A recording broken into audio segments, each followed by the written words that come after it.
Assalamualaikum warahmatullahi wabarakatuh.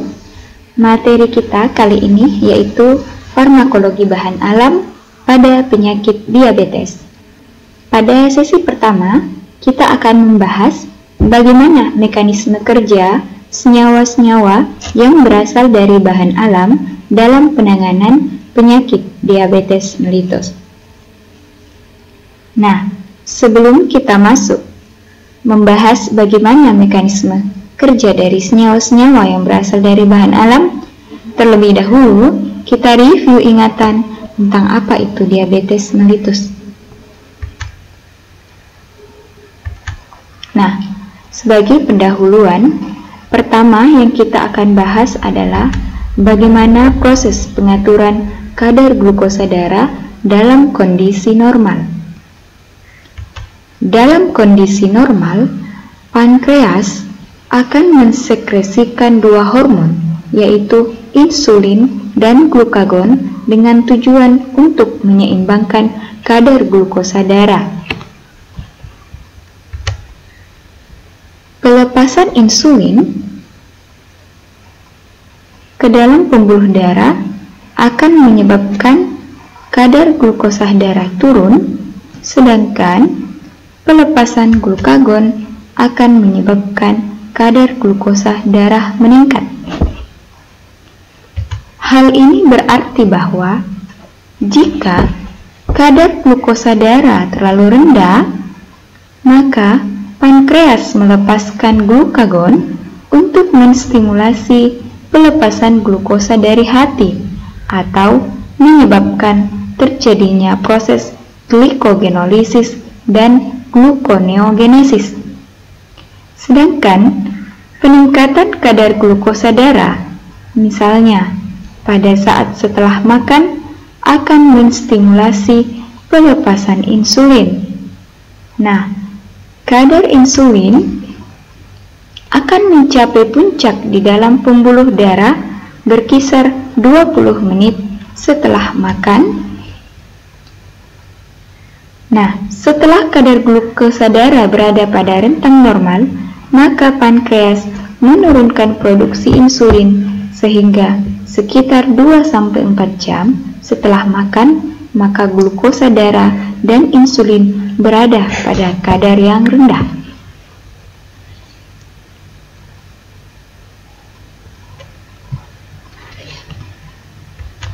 Selanjutnya, bagaimana mekanisme insulin dalam menurunkan kadar glukosa darah?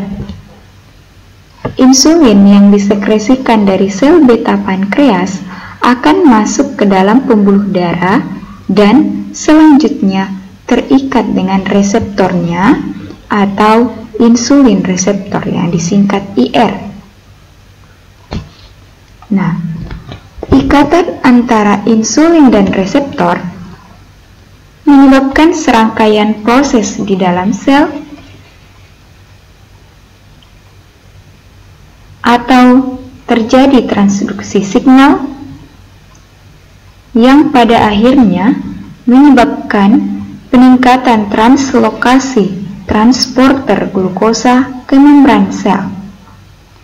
Transporter glukosa di otot atau jaringan adiposa itu dikenal dengan GLUT4, Glucose Transporter Type 4, sedangkan di liver atau di hati, transporter glukosa itu adalah GLUT2.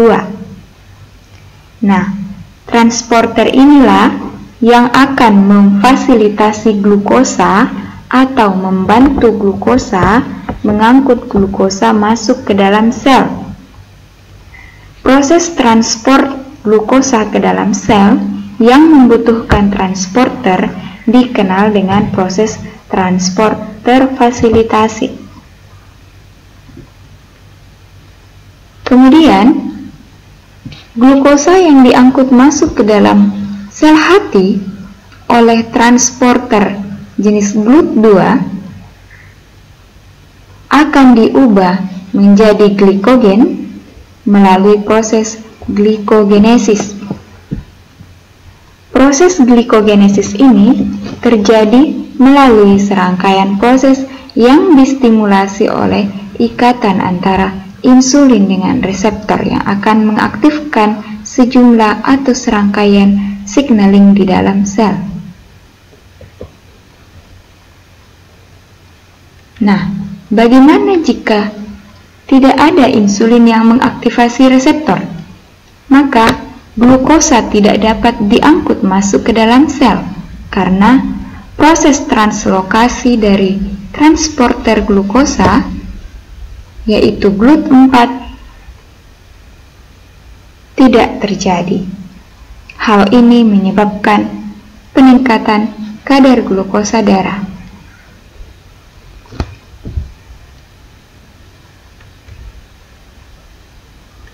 Sekarang kita lihat video bagaimana proses pengaturan keseimbangan glukosa darah oleh insulin.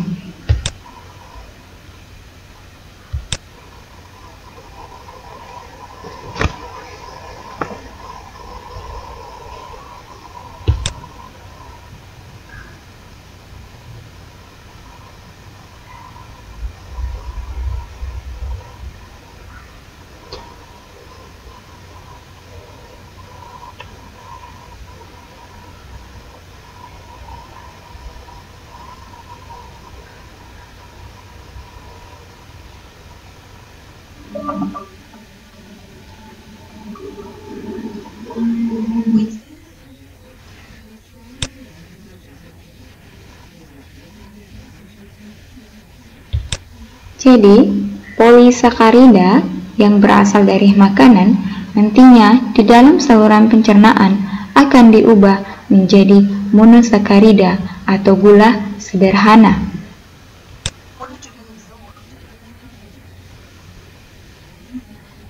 Nah, monosakarida yang dimaksud di sini yaitu glukosa.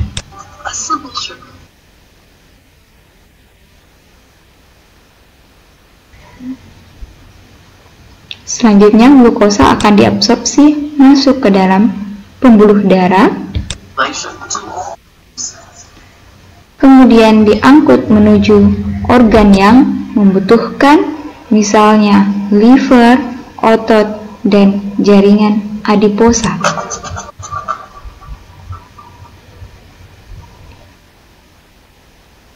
Nah, peningkatan kadar glukosa di dalam pembuluh darah inilah yang akan menstimulasi pelepasan insulin dari sel beta pankreas.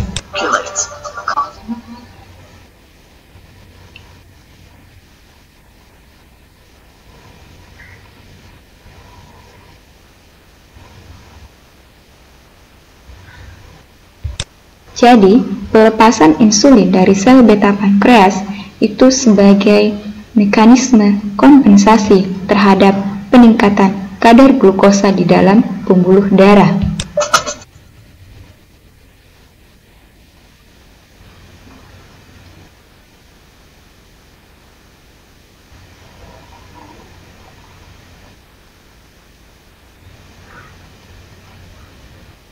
Nah, selanjutnya insulin akan menuju ke organ target atau organ yang membutuhkan glukosa tadi, yaitu liver, muscle atau otot, dan jaringan adiposa.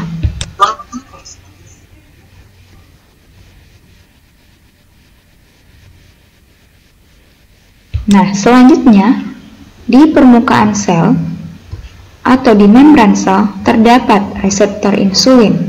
Disinilah insulin akan terikat atau mengaktifasi reseptornya. Nah, aktivasi dari reseptor insulin menyebabkan proses transduksi signal atau signaling pathway di dalam sel yang nantinya akan meningkatkan translokasi dari transporter glukosa ke membran sel. Jadi, aktivasi insulin di reseptor akan menyebabkan peningkatan jumlah transporter glukosa di membran sel. Nah, transporter inilah yang akan memfasilitasi atau mengangkut glukosa masuk ke dalam sel.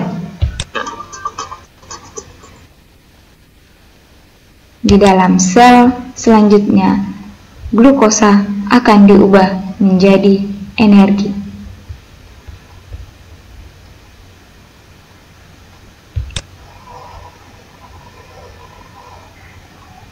Selanjutnya kita masuk menjelaskan sedikit tentang penyakit yang disebabkan oleh gangguan pada keseimbangan kadar glukosa darah. Dalam hal ini adalah terjadinya peningkatan kadar glukosa di dalam pembuluh darah. Nah, penyakit ini dikenal dengan istilah diabetes mellitus.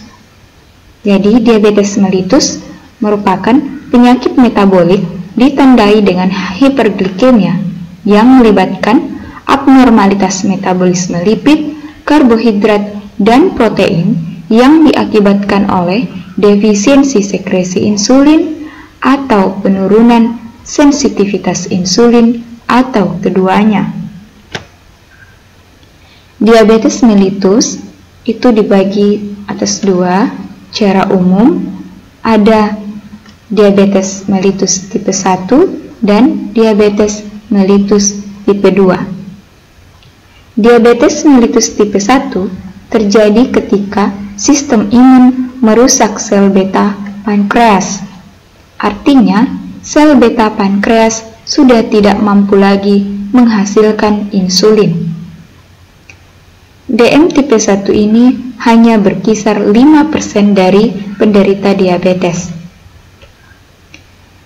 Karena sel beta sudah rusak, maka DM tipe 1 membutuhkan insulin dari luar.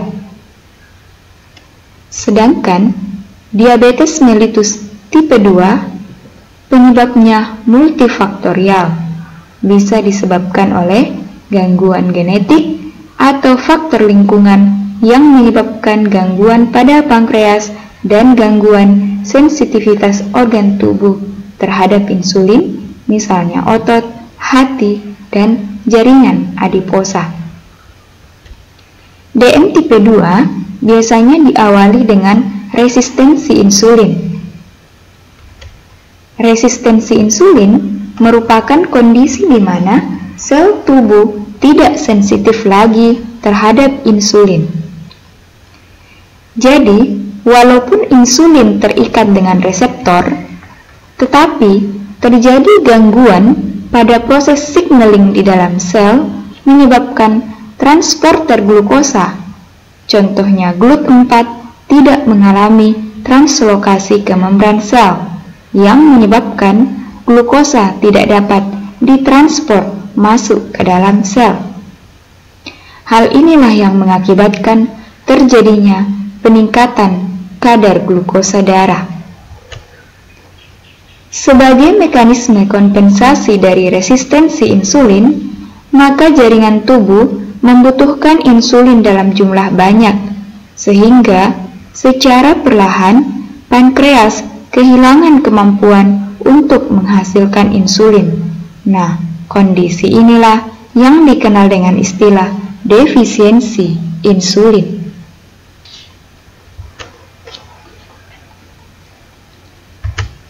Demikianlah sekilas pembahasan kita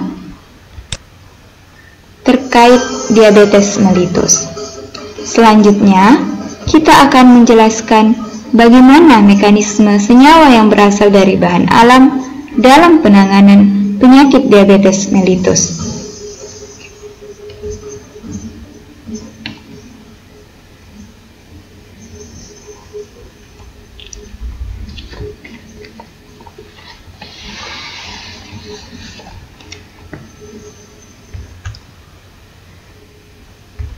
Nah, pada kesempatan kali ini kita akan membahas bagaimana mekanisme kerja dari flavonoid sebagai antidiabetes.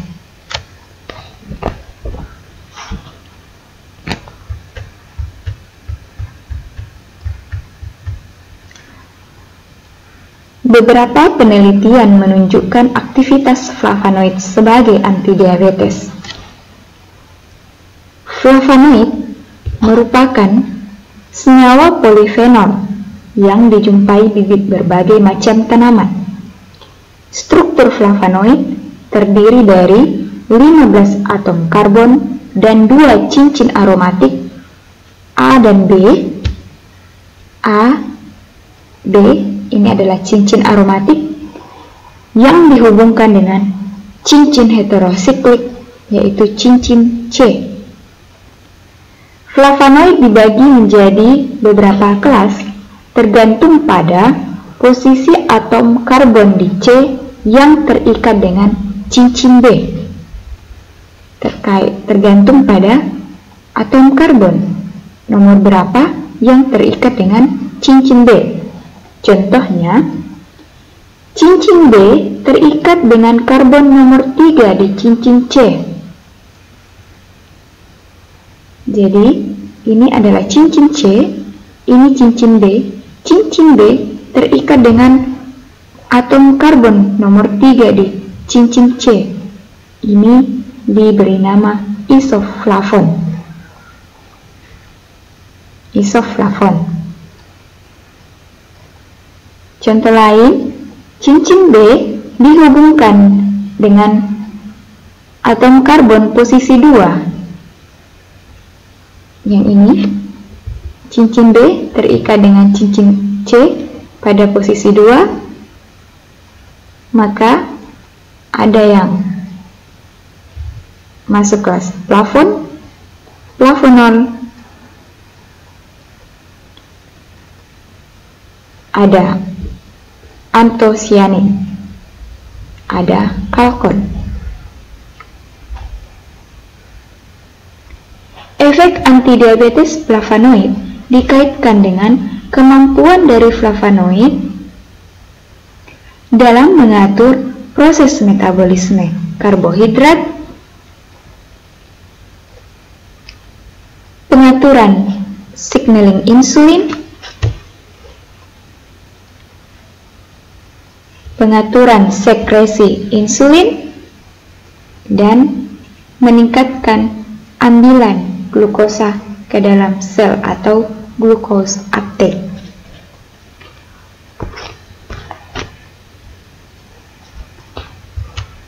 Nah, ini contoh kelas flavonoid. Dari masing-masing kelas memiliki subkelas. Misalnya antosianin itu memiliki subkelas cyanidin, flavon contohnya apigenin, flavonol contohnya quercetin, isoflavon contohnya genicysteine. Ini adalah sumber dari senyawa-senyawa flavonoid yang di atas, yang dapat diperoleh misalnya dari buah-buahan, sayur-sayuran, serta berasal dari tanaman obat.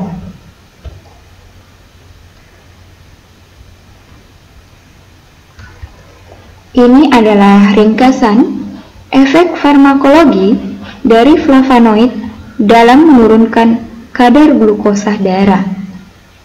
Pertama, flavonoid meningkatkan sintesis dan translokasi GLUT4. Di slide sebelumnya sudah dijelaskan bahwa GLUT4 merupakan transporter yang mengangkut glukosa ke dalam sel, sehingga peningkatan GLUT4 akan meningkatkan ambilan glukosa ke dalam sel. Kedua, flavonoid meningkatkan aktivitas enzim heksokinase di hati, kemudian menurunkan proses apoptosis sel beta, mengaktifasi ekspresi dari PPAR gamma, kemudian mengaktifasi jalur transduksi signal AMPK, Dan yang terakhir adalah menghambat aktivitas dari tirosin kinase. Ini contoh senyawa yang memiliki mekanisme kerja pada peningkatan translokasi GLUT4, misalnya hesperidin, quercetin, naringenin, apigenin, demikian seterusnya. Warna hijau ini menunjukkan senyawa yang memiliki efek dalam menurunkan kadar glukosa melalui serangkaian mekanisme kerja. Misalnya aktivasi PPAR, contohnya luteolin, hesperidin, aktivasi jalur AMPK, quercetin, penghambat tirosin kinase, contohnya genisistein dan quercetin. Selanjutnya kita bahas satu persatu bagaimana mekanisme dari flavonoid tersebut. Pertama, efek flavonoid terhadap transporter glukosa. Jadi, transporter yang mengangkut glukosa ke dalam sel, khususnya di sel otot atau jaringan adiposa, yaitu transporter jenis GLUT4. Pada kondisi normal, ketika insulin terikat dengan reseptor,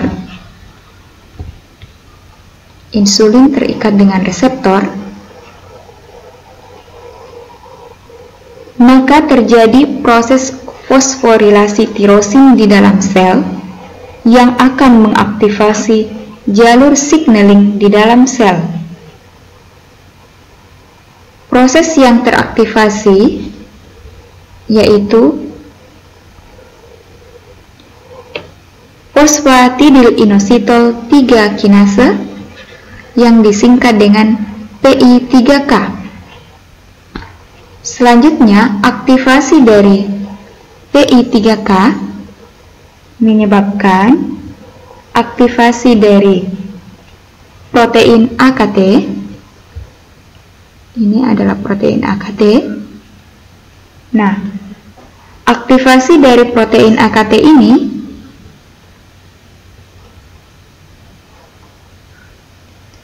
akan meningkatkan translokasi atau perpindahan transporter glukosa yaitu GLUT4 ke permukaan sel atau membran sel.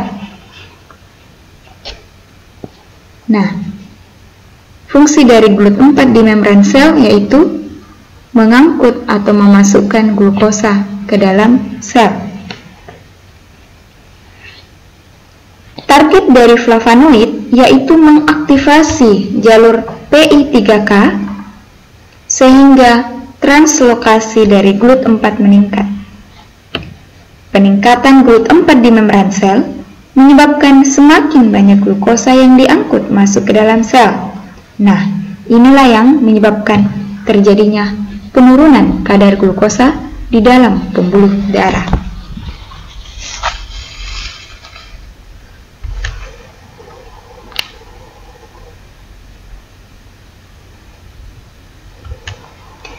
Nah, bagaimana mekanisme flavonoid terhadap enzim di hati?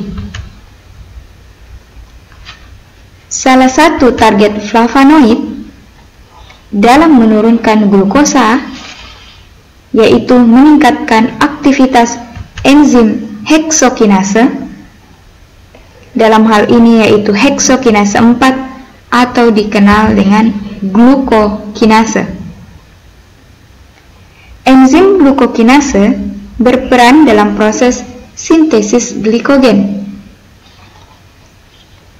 Dalam kondisi normal, ketika berpuasa ataukah glukosa darah mengalami penurunan, maka glukagon akan menginduksi jalur siklik adenosin monofosfat atau CAMP yang menyebabkan aktivasi glikogen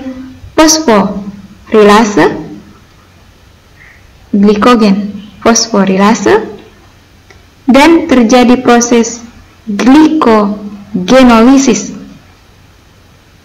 Glikogenolisis merupakan pemecahan glikogen menjadi glukosa. Nah, sebelumnya sudah kita jelaskan bahwa glukagon memiliki efek meningkatkan kadar glukosa darah ketika glukosa darah mengalami penurunan, karena glukagon meningkatkan proses perubahan glikogen menjadi glukosa.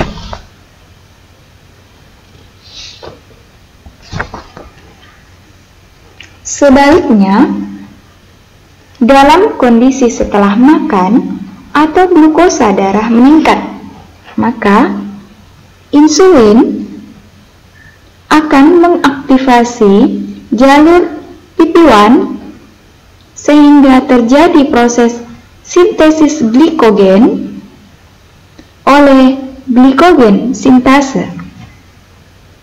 Nah, sintesis glikogen diawali oleh proses fosforilasi glukosa menjadi glukosa 6-fosfat dengan bantuan glukokinase.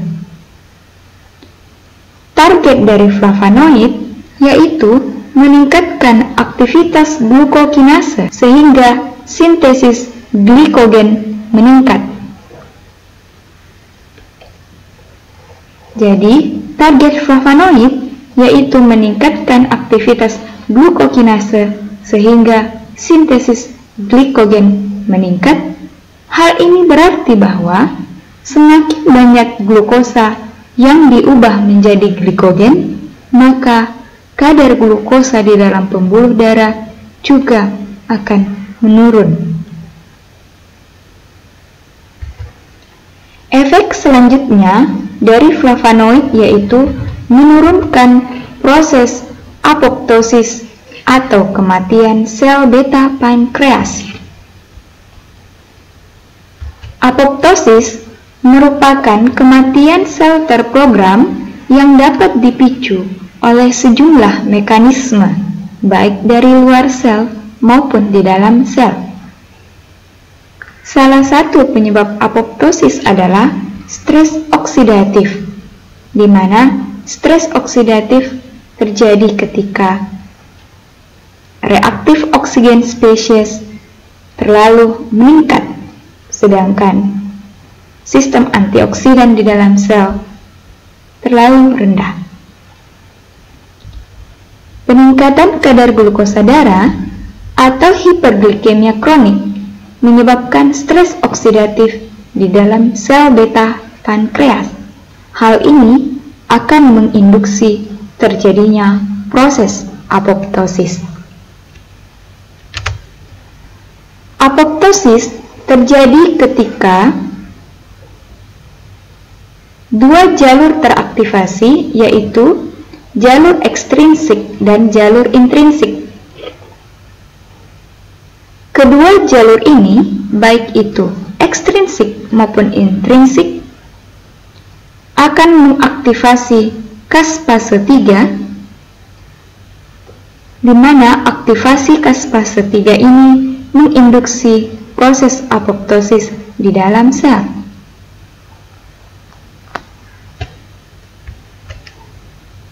Stres oksidatif akan menyebabkan aktivasi jalur intrinsik. Nah, hiperglikemia dapat menyebabkan terjadinya stres oksidatif atau menyebabkan peningkatan produksi ROS. Nah, inilah yang akan mengaktifasi jalur intrinsik.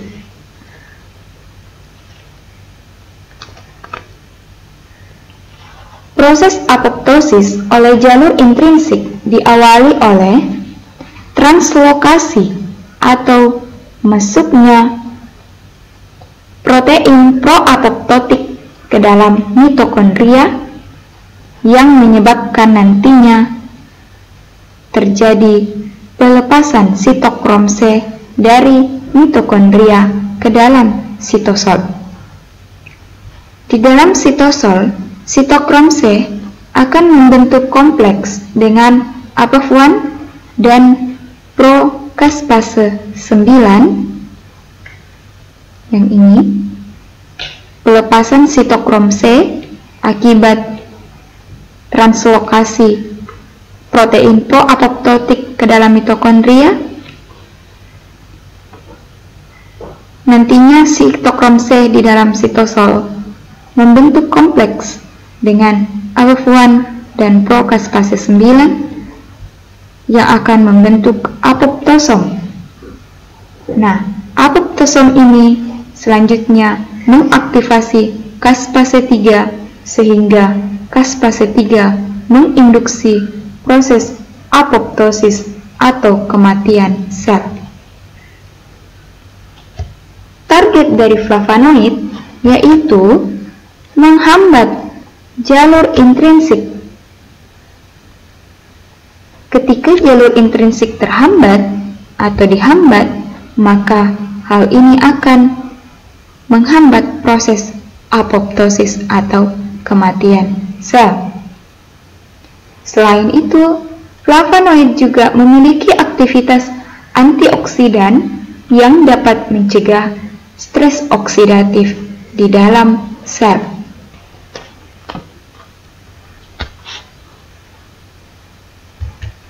Efek lain dari senyawa flavonoid yaitu aktivasi PPAR gamma. Nah, flavonoid meningkatkan ekspresi PPAR gamma sehingga memperbaiki sensitivitas sel terhadap insulin. Hal ini meningkatkan ambilan glukosa ke dalam sel sehingga terjadi penurunan kadar glukosa darah. PPAR gamma merupakan singkatan dari peroxisome proliferator activated receptor gamma yang terletak di dalam nukleus. PPAR gamma merupakan reseptor yang terletak di dalam nukleus dan heterodimer dengan retinoid X reseptor. PPAR gamma meregulasi atau mengatur ekspresi gen yang terlibat dalam metabolisme lipid dan glukosa, mengatur proses transduksi signal insulin, serta diferensiasi adiposit. Target dari flavonoid yaitu meningkatkan ekspresi PPAR gamma. PPAR gamma di dalam nukleus terkait dengan sejumlah faktor transkripsi gen.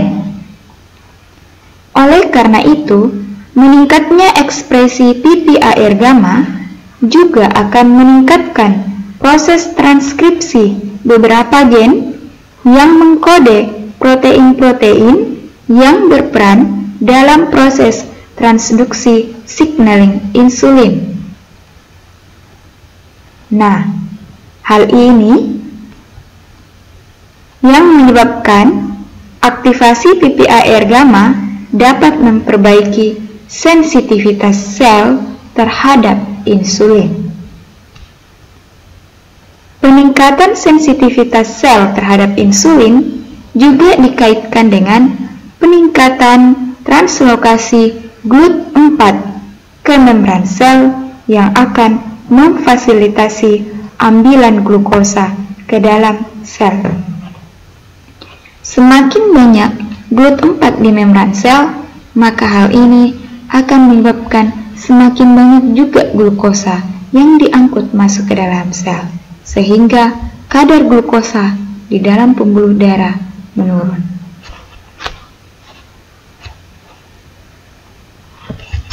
Selanjutnya, flavonoid dapat mengaktifasi jalur AMPK. AMPK merupakan singkatan dari adenosine monophosphate activated protein kinase.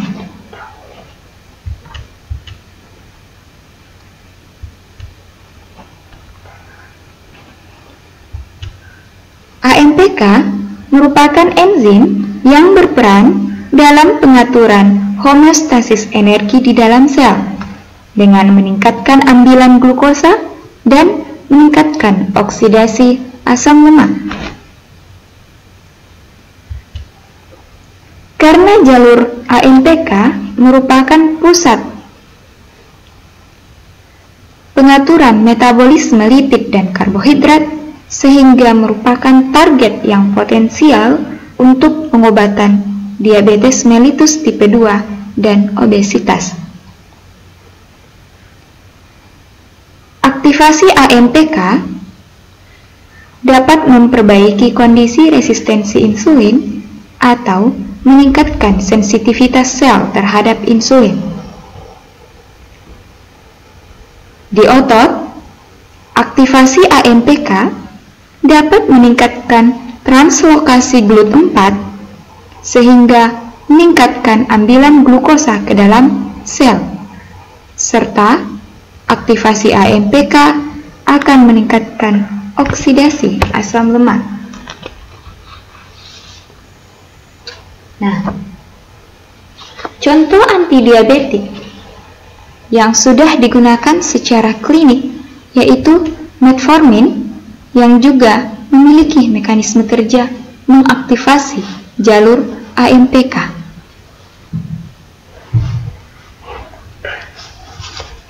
Yang terakhir adalah flavonoid mempunyai aktivitas sebagai antidiabetes dengan cara menghambat tirosin kinase.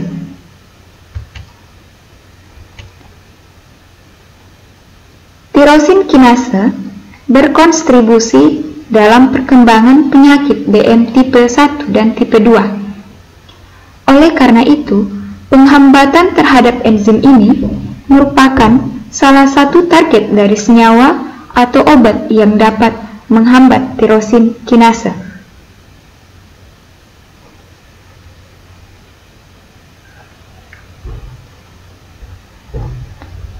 Penelitian menunjukkan bahwa tirosin kinase inhibitor memiliki efek antihiperglikemik dengan memperbaiki atau mencegah kondisi DM tipe 1 dan DM tipe 2. Tirosin kinase inhibitor mampu memperbaiki kondisi resistensi insulin dan disfungsi atau kerusakan sel beta pankreas.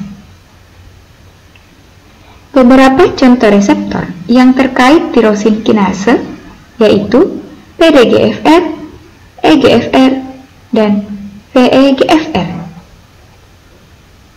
Inhibisi atau penghambatan pada CAB1. CAB1 ini adalah salah satu protein, tetapi bukan reseptor, yang terkait dengan tirosin kinase. Penghambatan pada CAB1 menurut studi mampu mengurangi proses apoptosis sel beta, memberikan perlindungan terhadap sel beta, dan meningkatkan produksi insulin. Kemudian, penghambatan pada PDGFR atau platelet derived growth factor receptor. Penghambatan pada reseptor ini mampu memperbaiki sensitivitas insulin melalui aktivasi adipogenesis dan sekresi adenopektin, serta menekan respon inflamasi di sel beta.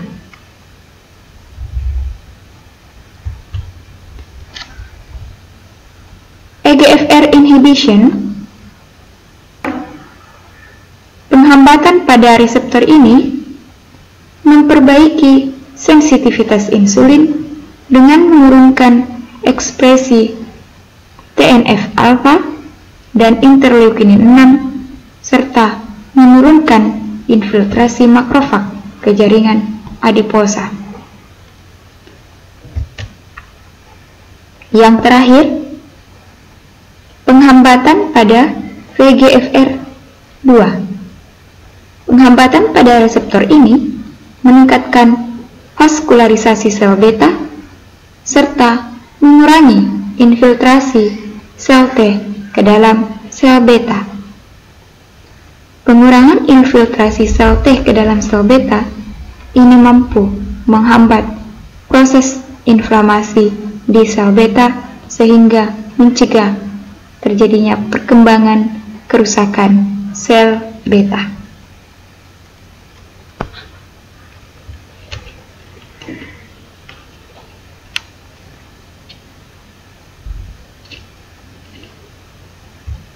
Oke, demikian penjelasan kita tentang mekanisme kerja dari flavonoid yang memiliki efek farmakologi sebagai antidiabetes atau memiliki efek dalam menurunkan kadar glukosa darah. Sekian dan terima kasih. Assalamualaikum warahmatullahi wabarakatuh.